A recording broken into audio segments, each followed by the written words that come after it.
लंबे समय तक यूरोपीय फिलोसोफर्स और साइंटिस्ट का ये मानना था कि पृथ्वी यूनिवर्स के बीच में स्थित है, यानी एक जगह पर रुकी हुई है और सूरज समेत सभी प्लैनेट अर्थ के चारों ओर घूमते हैं।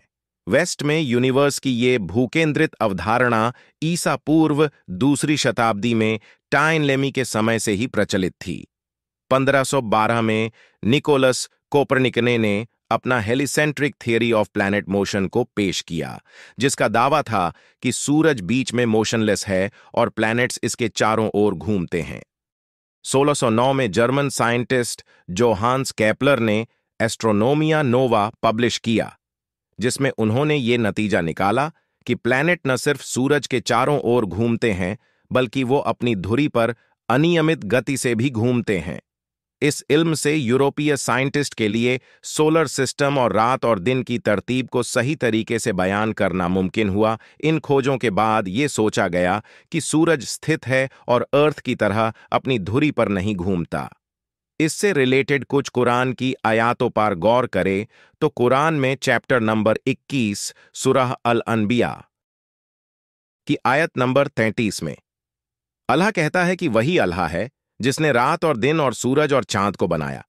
उसमें हर एक अपने अपने मदार में तैरते फिरते हैं। मंदरजा बला आयत में अरबी लफ्ज या सबाहुन है।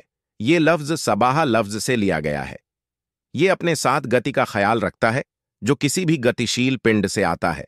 अगर आप जमीन पर किसी आदमी के लिए इस लफ्ज का इस्तेमाल करते हैं तो इसका मतलब ये नहीं होगा कि वह लौट रहा है, बल्कि इसका मतलब ये होगा कि वो चल रहा है या दौड़ रहा है। अगर आप पानी में किसी आदमी के लिए इस लफ्ज का इस्तेमाल करेंगे तो इसका मतलब ये है कि वो तैर रहा है। इसी तरह अगर आप सूरज जैसी किसी आसमानी जिस्म के लिए यासबाह लफ्ज का इस्तेमाल करते हैं तो इसका मतलब ये नहीं होगा कि ये सिर्फ अंतरिक्ष के माध्यम से उड़ रहा है, बल्कि इसका मतलब ये कि ये अंतरिक्ष में जाते समय घूम भी रहा है। बहुत सी स्कूल की किताबों में ये तथ्य शामिल किया गया है। सूरज अपनी धुरी पर घूमता है। सूरज के अपनी धुरी पर घूमने को एक उपकरण की मदद से सिद्ध किया जा सकता है जो सूर्य की छवि को टेबल टॉप पर प्रोजेक्ट करता है ताकि कोई भी इंसान बिना देखे सूरज की छवि की जांच कर सके। ये देखा गया कि सूरज पर धब्बे होते हैं जो हर 25 दिन में एक बार अपनी सर्कल गति को पूरा करते हैं। मतलब कि सूरज को अपनी धुरी पर एक चक्कर लगाने में लगभग 25 दिन लगते हैं।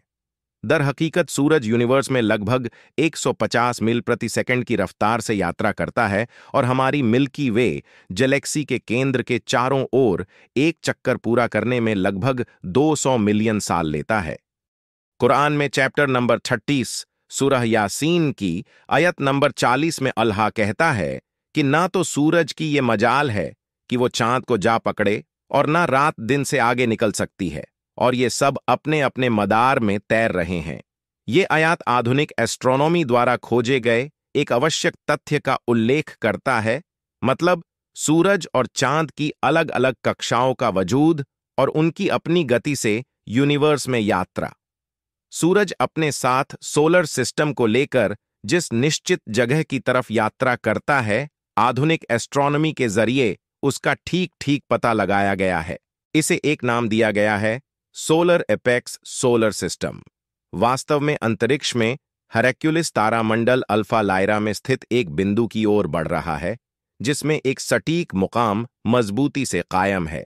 चांद अपनी धुरी पर उतनी ही अवधि से घूमता है जितनी अवधि में वह पृथ्वी की परिक्रमा करता है, यानी एक चक्कर पूरा करने में इसे 29.5 दिन लगते हैं। कुरान की आयात और साइंस की सटीकता को देखकर कोई भी हैरान हुए बिना नहीं रह सकता है। क्या हमें इस सवाल पर गौर नहीं करना चाहिए कि कुरान में इल्म का माखज क्या है? एक किताब जो कि 1400 साल पहले एक रेगिस्तान में छपी थी, उसमें यह गहरी साइंस कैसे हो सकती है?